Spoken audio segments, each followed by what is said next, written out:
Well, Kirk, AJ, welcome back to What's Talking up? Church. Great to be here, man.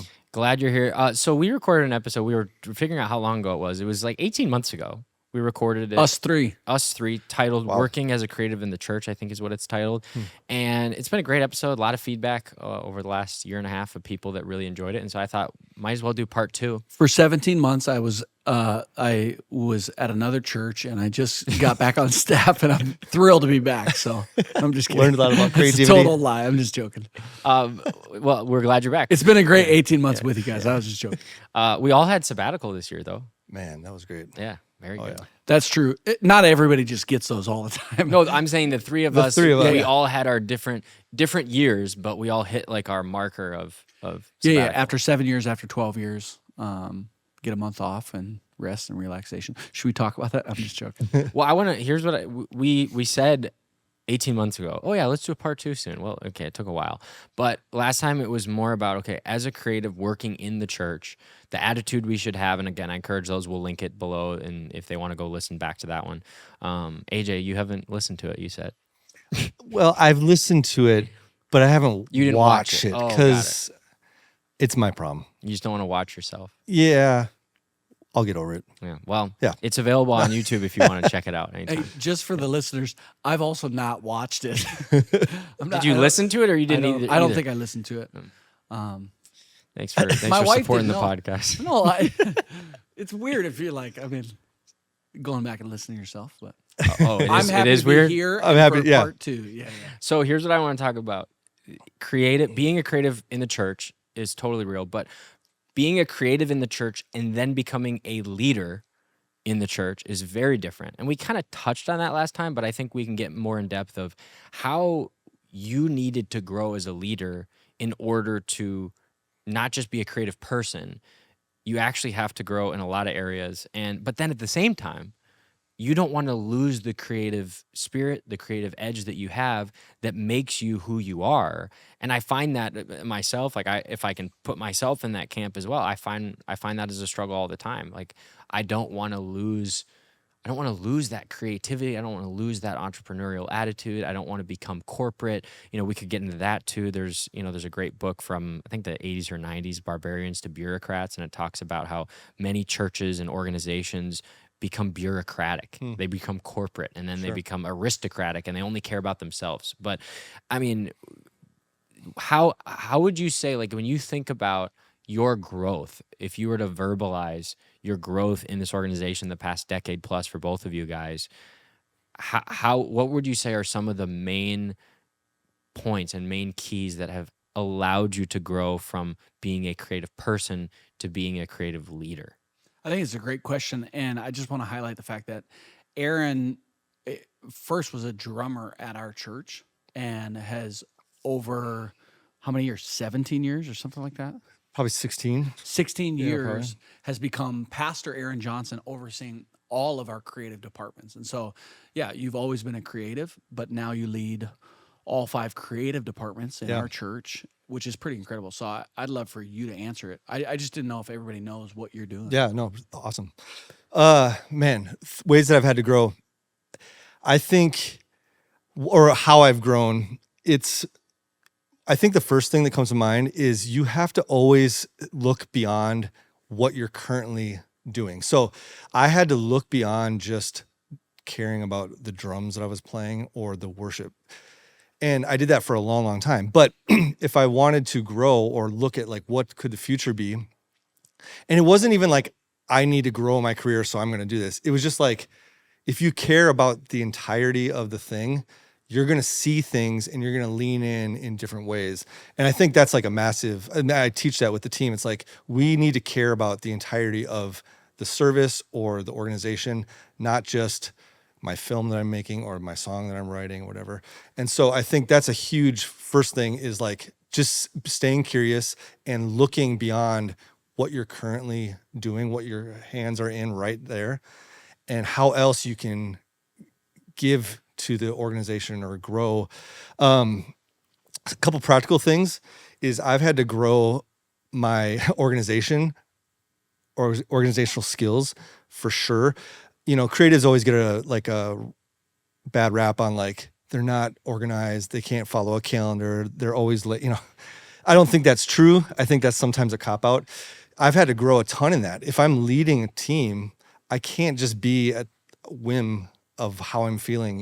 So I've had to really focus in on what how I'm gonna organize the structure of like the week of events that are coming up, the timelines that are coming up. I have the team really helps me with that. But what were some of the ways you did that? Like growing an organization, I feel like there's tools, there's people. Was there like something big that you felt like unlocked, or was it just a bunch of small things? I think it was just a bunch of small things. I think there's certain tools of, this sounds silly, but like just even managing your email the right way. Like I had some of the comm girls help me with that because they looked at my inbox one time and they were appalled.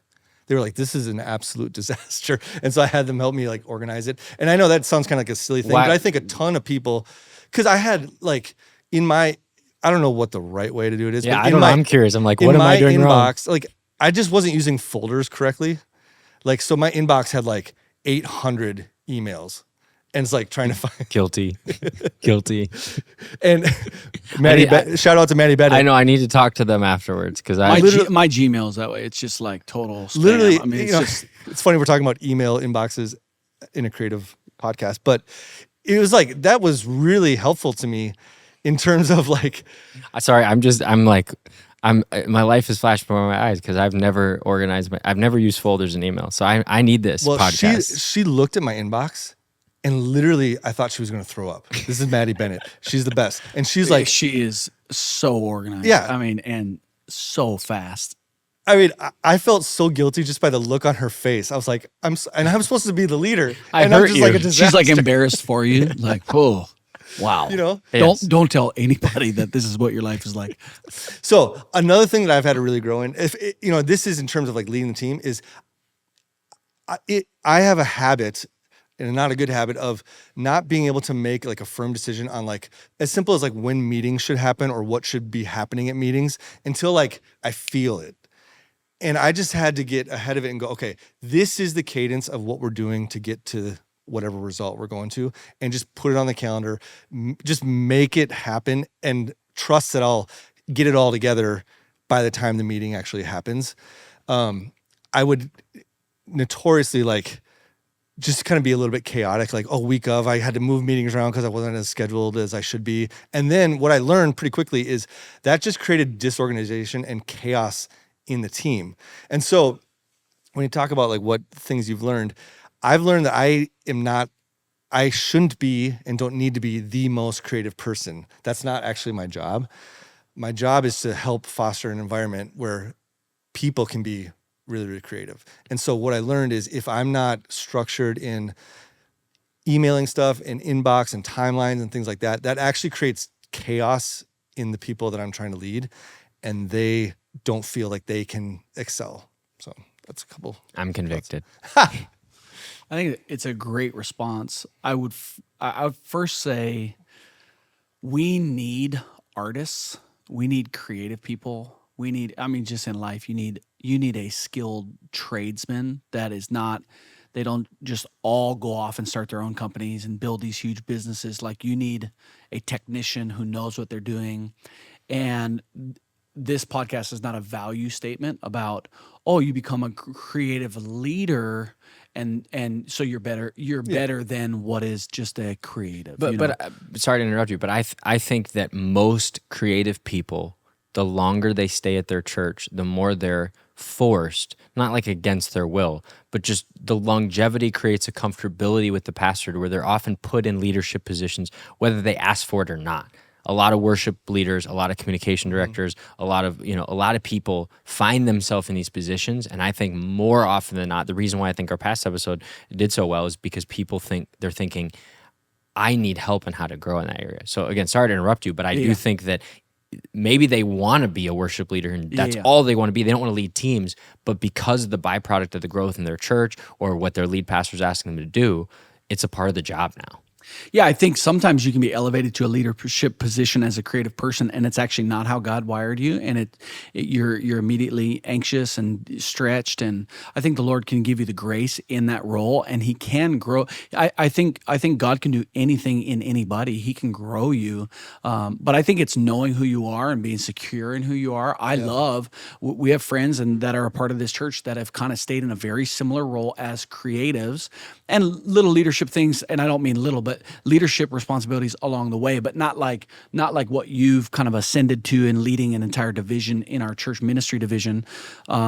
Here's how I view it: the framework for like the creative that is asked to step up into leadership, and how is that enjoyable? Because I used to like writing songs, and I used to like leading worship, and I used to like singing and recording and doing all those things, but I don't really get to do as much of that anymore because of my leadership responsibility. And as a creative, that can sound less cool.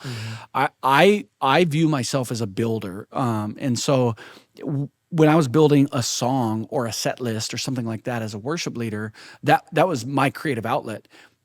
Becoming a leader of a ministry, or what I currently do as an executive pastor, I view it as a creative role, to get a vision for like, what could this look like? What could this be? How could we shift this? How could we restructure? What if we started doing this? What if we stopped doing this? And you're shaping and crafting not a song or the traditional creative outlet, painting or whatever, but you're crafting a ministry. I think sometimes creative people and entrepreneurial people, sometimes those skills line up in the same person. And so I just always try to view it as like, man, I can be as creative as I want, building something different than is painting a painting, but it's equally as creative. And I'll use this as an example that I think is just amazing. We just recently led a global team to Barcelona, Spain, and there's this famous artist, Gaudi, who's done all different types of work. And I'm sure he started like with small things, and he did sculptures and paintings, but he grew as a creative leader, and the leadership afforded him to do bigger and grander things. And his most famous is still under construction 150 years later, and it's the Sagrada Familia Church. And this, to design the church, he didn't just need to be a creative person. He needed to know astronomy, geology, science, mathematics. When you go and see that in real life and in person, if you ever go to Barcelona, please go see Sagrada Familia. It is the greatest artwork I've ever seen with my eyes. Yeah, it's the beautiful. greatest art. He couldn't do that just as a creative type. He had to grow his leadership to organize, not just to design it, but to organize where the material is coming from, who are the people, how are we going to get this done. And the only reason it's insane, he died probably because of some weaknesses that he got hit by a bus, and he went to the hospital, and people thought he was homeless because he was so unkept. And so that maybe speaks to the creative. Is like, dude, I think sometimes it's like, I'm a creative, so I'm just a slob. And it's like, dude, this dude didn't get the care he needed in the hospital, because literally at that point in time in culture, the doctors were like, this is a homeless guy. We're gonna do the more important people first. And Gaudi, this genius, died. So that was a little bit of a tangent, but I just view myself as a builder, and I have equal creative outlet building church or a ministry or a campus as I did if I was building a song. Part 2 of your question, you asked about how do you stay creative as you grow in leadership. And I think to answer that question, you have to have awareness of certain things that you need to put down, and certain things that you should pick up. And I feel like if you are a creative person with, like you said, creativity is not just design and music and art. Like I make creative decisions every day, but they look really different. So one thing that I had to lay down a little bit, which was a little bit painful, that might be a too strong a word, but at first was like, I don't drum as much as I used to. I used to drum every single service for 10 years or whatever.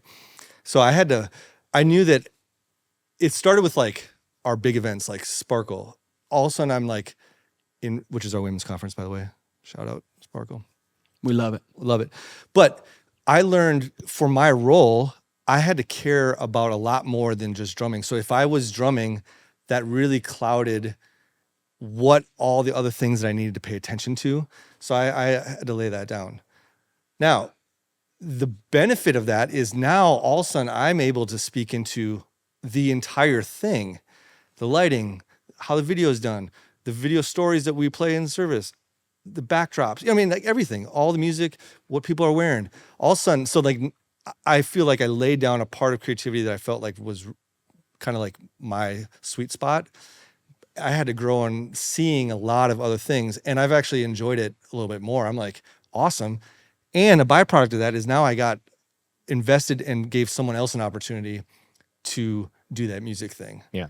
Which is awesome. And I wouldn't even skip over that last point. I think that last point is huge, especially in the kingdom of God. But one of the most fulfilling feelings of all time is I laid down or was open-handed with what I used to do creatively, and that opened up not just one spot, but many, many, many spots for other people that are equally skilled or better to be able to operate in that creative gifting. I remember being a campus pastor, and initially when we started our city campus, I was being asked, hey, maybe I should be the campus pastor and lead worship. And we made a decision early on, like, no, let's create a space for somebody else. And the worship pastor that we hired part-time at that time was a young guy named Ben Cruz. And Ben Cruz now oversees today all of our worship pastors. And so being open-handed and laying things down, people used to ask me all the time, are you sad that you don't lead worship anymore, or do you miss it, all that? One, I get to lead worship from the front row and sing as loud as I want, not worried about my voice. But I get a smile on my face when I see young adult after young adult after teenager that serve as volunteers in our church singing songs. It's like, man, can you imagine if I was up there at 35 right now just doing what I'm doing? Some people are called to that long term, to be that technician or that individual contributor. But I'm glad that I've stepped into what the Lord had for me to create space for other people to do that. It's one of my favorite things about ministry. I talk about it a lot where from a musician standpoint, I'll just start there. Cause like what other part of the music industry is it like celebrated to like give your spot away? That like doesn't exist. You want to hold on to it. You don't see like, in bands, people are like, hey, I'm gonna be more of a behind the scenes kind of guy. Yeah. Like what drummer for a band is like, I'm training up this guy behind me. Like that doesn't happen. Yeah. Or a singer or anything else. But like here, like in the world, if you did that, that would feel diminishing to you. In ministry, that actually frees and is like it's like wide open.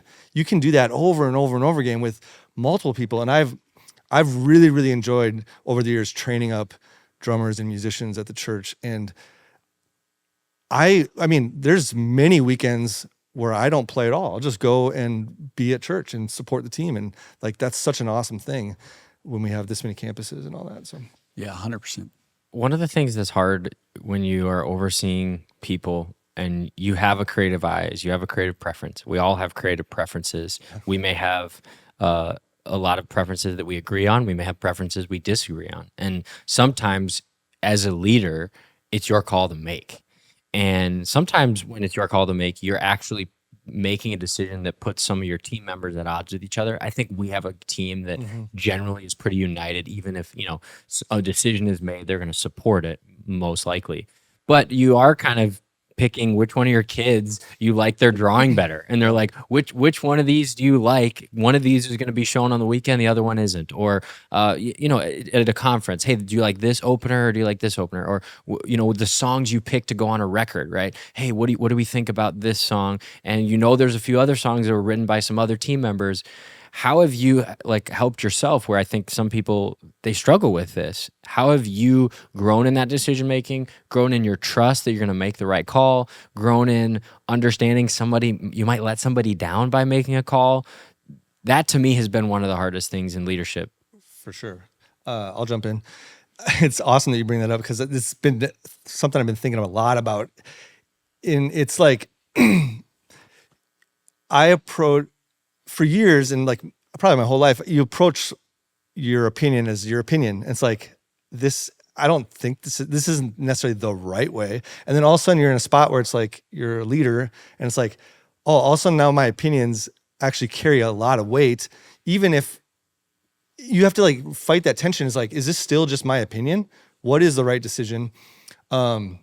So I'm careful to say opinions in meetings. I usually wait to talk last, or I try to, because I know the weight of my position, and I think there's like, you have to be tactful with that. Also, I've learned that I just need to trust my gut more. I think my gut comes from experience. I've been doing creative ministry for 20 years total, or whatever. And so those instincts and that gut feeling came from somewhere. And instead of disregarding that as like, oh, that's just my opinion, I'm not going to say it, or because I don't feel that strongly about it, I feel like that's the position I'm in. So I'm careful, but when I do, I'm like trusting my gut more, and then I'll just speak up. To go to your question on like how you manage that with the team, it's super situational. Like certain times there's not a lot of feelings around a decision from other people in the team. Sometimes there's really, really big feelings. If there's really big feelings, I try to have like a one-on-one conversation of like, here's the decision, here's why I made it.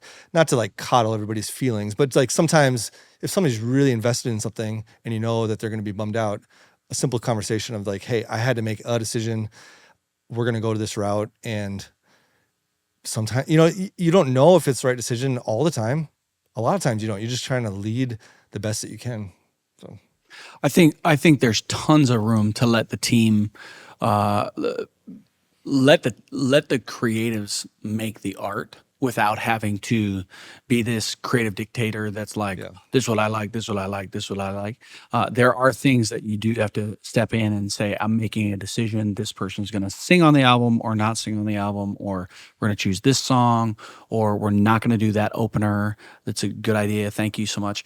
I think to the point about letting people down, as a creative leader, you need to get great at developing and maturing your team.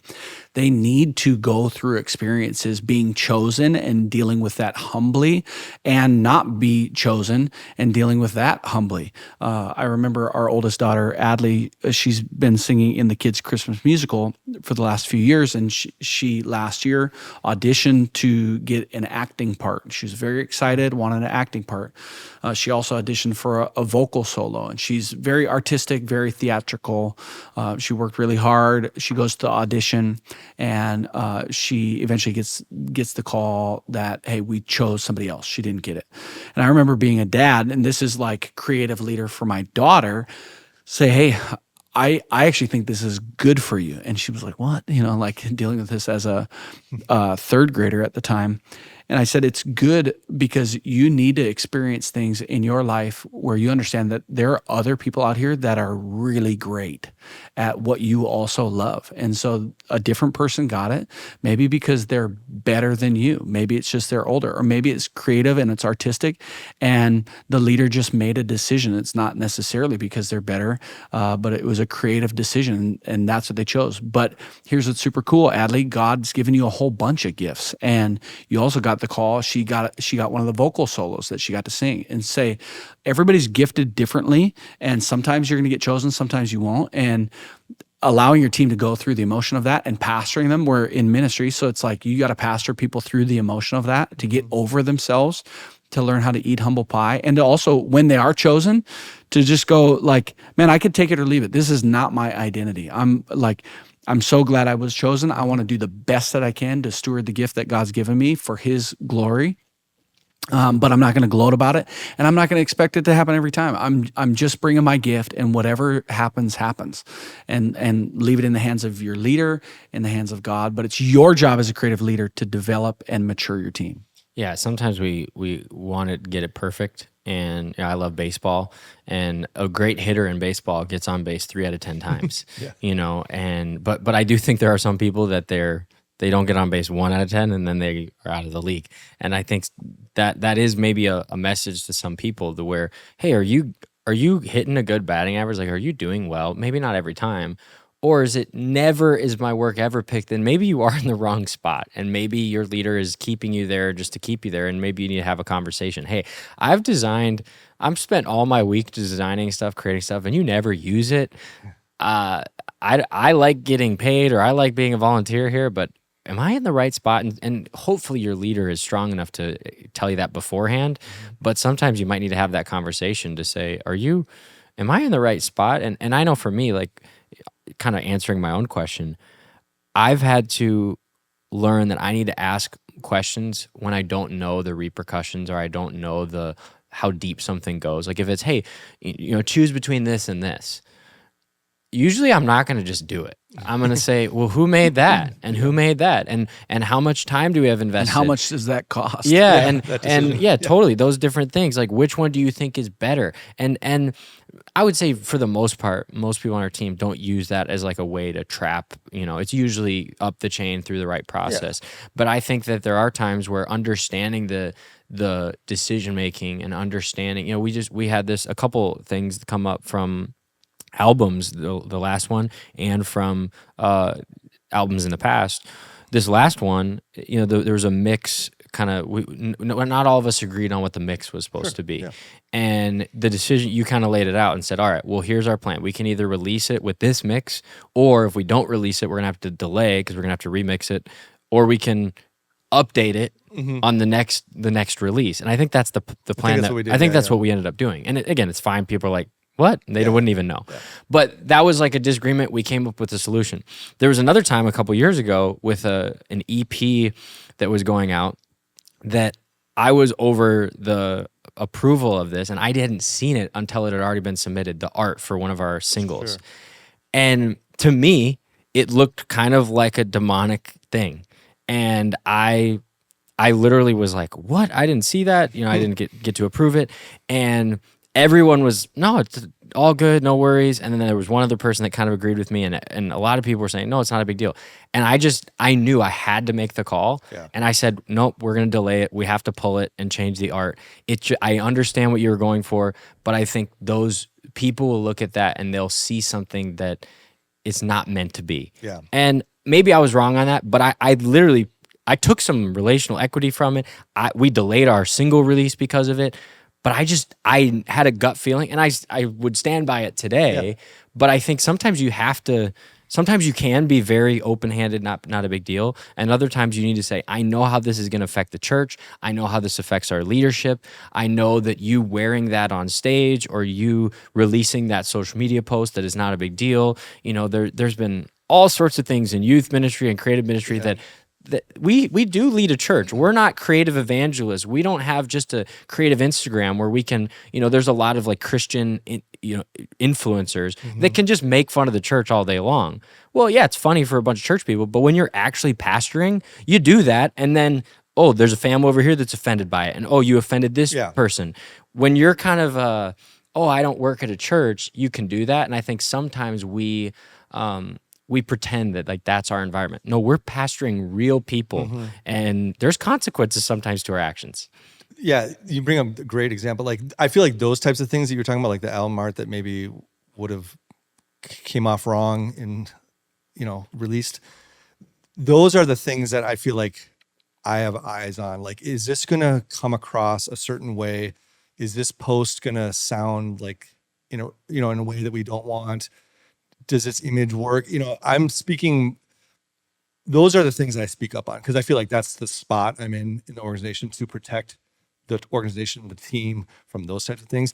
I try as best as I can to let the team artistically make decisions, but I feel like that's where that gut feeling I was talking about earlier, I got to speak up if there's stuff like that.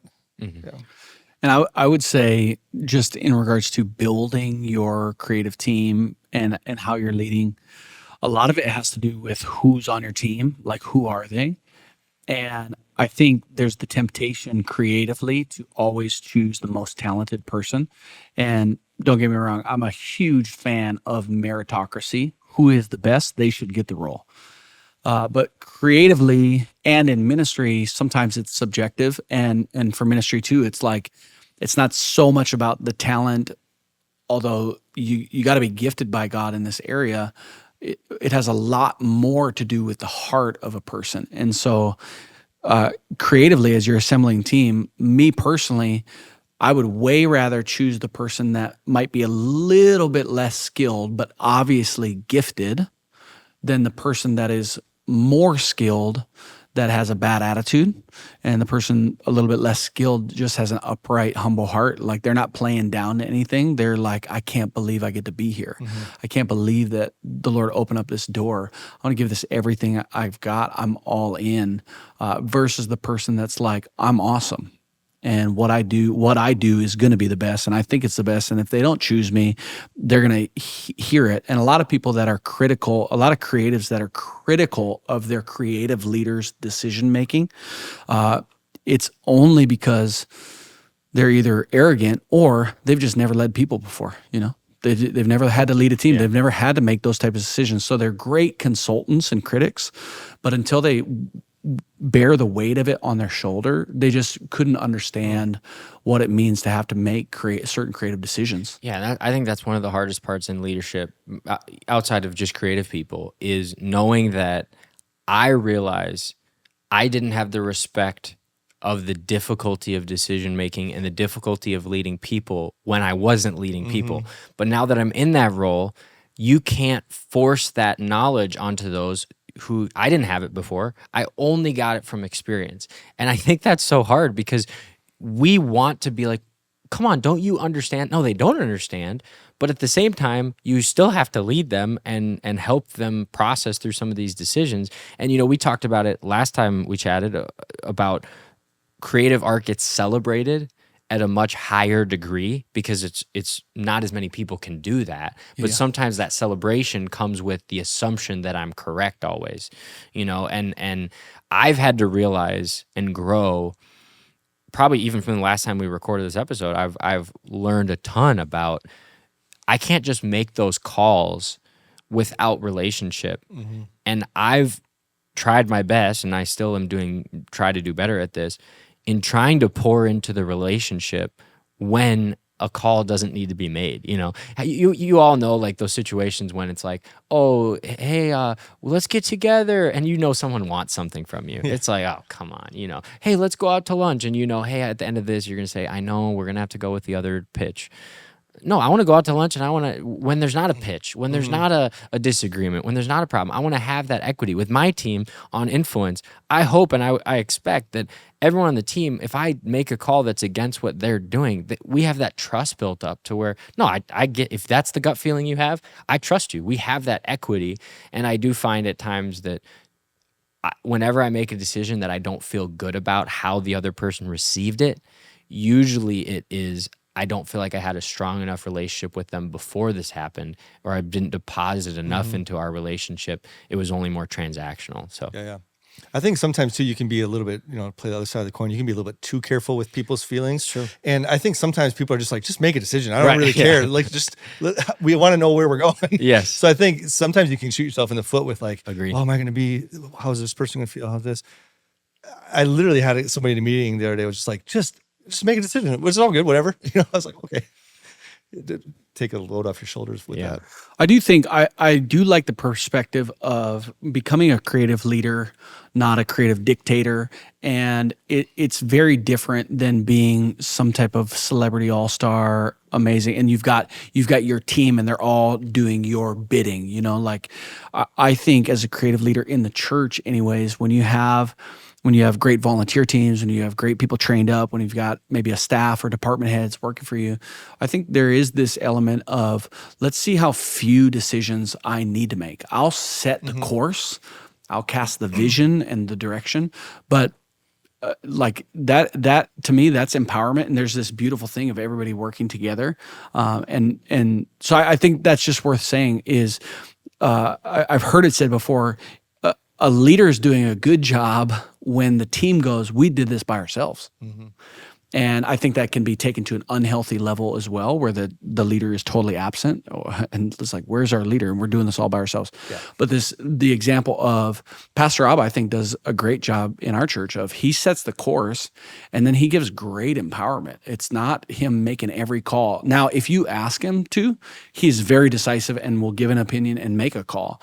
But when you're not asking him, he lets the team run, which I think is really great. And there's an element to what we do as River Valley Church where the team goes, we did this, and we accomplished the vision that our lead pastor had. Our lead pastor didn't have to carry it on his shoulders and do it all himself. So. Yeah, I view myself as less of a decision maker in general. If I need to make a decision, that's fine, all good. But more as like a coach, and like my biggest contribution, I think, on a day-to-day basis is more like giving the team tools and handles and guardrails and like support to go make the decisions. We talk about, I was in a meeting last month or whatever, and I was giving the team concepts and strategies to try to develop more creativity. And I was like, everything that, every kind of creative idea is usually, pretty much derived from another idea. Nothing's like brand new out of nowhere. So it's like, literally the idea was, can you create a system where organizing and recognizing what has done well in society? Like, a silly example is like, the Prius came out, and that was like the first car that... You're a big Prius guy. Yeah, I'm not a big Prius guy, but that was the first car that gave you like mile per gallon meter, I think. Sure. I read this in a book, and I can't remember the book right now. But anyway, and so there was like the idea was people like to view economic decisions on it like a meter, like that was really popular. And it's like, could you take that idea and create a meter in your house for how much electricity you're using or how much natural gas you're using or whatever, And so taking something in society or something that you think and identifying why it works and really seeing it and then cataloging that almost like in a spreadsheet if you wanted to, and so that you can grab that idea and why it worked and bring it into something else. So things like that, I was like, I'm not making a decision for the team, but I'm trying to give them tools so they can think more creatively. Just a random example. But Yeah. No, I like seeing in my car, like when my miles per gallon is up all the way. Yeah. You think like, man, what is it that, why do people love casinos so much? What can we do at the church to, incorporate more of that, Going bankrupt. What's a good way for people to lose their money? Like goes down a dark rabbit You go trail. down. No, there was a guy, maybe I've shared this on the podcast before, that went up to my dad and he said, hey, I know that what we could do to really make Kingdom Put it Builders all go on up. black. He said, I'm taking it to the casino. And my dad's like, what? He's like, he said, Professional card he said he counters. stepped back because he thought lightning might strike him. But he said, I was just curious. Of course, I was never going to do it. But he said, I asked him, what's the secret? And he goes, slot machines. He's like, really? This is a serious thing? Serious thing. In the lobby, someone came up and wanted him to give him Kingdom Builders money and said, oh, I'll double it. I'm so good. It's like, yeah, that is unhealthy. That would not be a good idea. Very unhealthy. Yeah. And any last words? We're coming to a close. We got more creative meetings to get to. What would you say to somebody who's maybe new and a creative leader, or they've been in this role for a while and they just want to grow, and maybe they have a team of one or two, or maybe they have a lot of volunteers they're leading and they want to grow? Any last thoughts? I think, this is less of a creative thing, although it all applies. I just think the best leaders are so intentional and so planned and so thought out on how they conduct their own lives, how they lead themselves, that just spills over into the team. So I think the best thing you can do is just lead yourself really well. And again, that's like, there's a million books about that out there. But I recently talked with the team about kind of like 4 capacities that you should all be growing in. It's like spiritual capacity, your walk with the Lord. Do you have a plan for intentionally growing in that? And an intellectual capacity, can you grow that? How are you learning?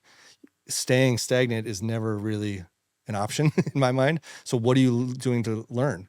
Learn out. I'm not a designer, but I've had to really pay attention to how design looks and why things are chosen that way. And then I talk with our designer and try to bounce ideas off her. I'm not going to be a designer someday, but I appreciate it for sure. Physical capacity, like how you show up. And I don't just mean losing weight and diet, although it can include that, but I could drop a couple pounds, but just no, but like, are you making decisions that bring your best self to the table, with how you eat, how you sleep, all that? And then your like last one is like your emotional capacity, like how you're growing. Do you understand your emotions? I always tell the team, you bring something into every room you walk into. it's very rarely neutral. You're either bringing something that lifts the room or something that drags the room.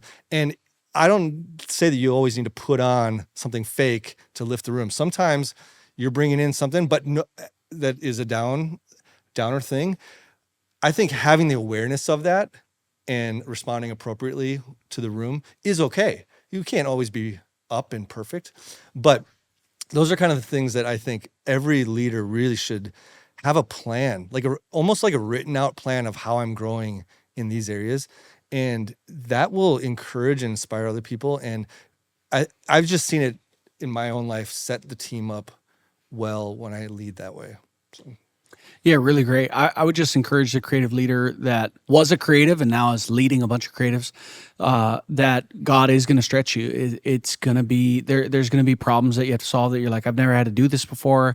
I've never had this responsibility. I've never had to manage these budgets. I've never had to sit in these meetings. I've never, this is all new to me. And to that person, you can do it. And I think a lot of times one of the biggest challenges a creative leader will have, being a former creative and leading a bunch of creatives, is well, I'll say the phrase first. You can't get frustrated at what you allow. Mm-hmm. And I think a difficult thing to learn to do, we talked about it a little bit, is bringing accountability, feedback and accountability and development to your team. And there's a lot of people that just kind of get frustrated, like, man, the team always shows up late, or we're lacking excellence or diligence, or we're just not producing the content that we should be at the level we should be. And I'm just frustrated by that. But they let thing after thing go, and they avoid critical conversations, and then they're just agitated by that. Well, you're not allowed to be agitated at what you allow mm-hmm. on your team. And so the Lord will want you to get good at, hey, you notice an issue in one of the team members. Hey, we need to meet and talk about it. Let's clean this up. Here's what I noticed. What do you think about that? Yeah, I've been showing up late lately, and here's what's going on. And yeah, I agree with you.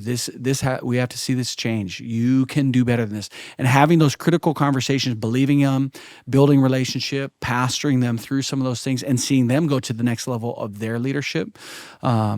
That was for me. I know we've had many conversations, like leading creatives, getting really good at feedback, accountability, and intentional development. That's why I love the 4 things that you just said. That's an intentional development teaching. And so, creative leader, what are you bringing to the table in building your team?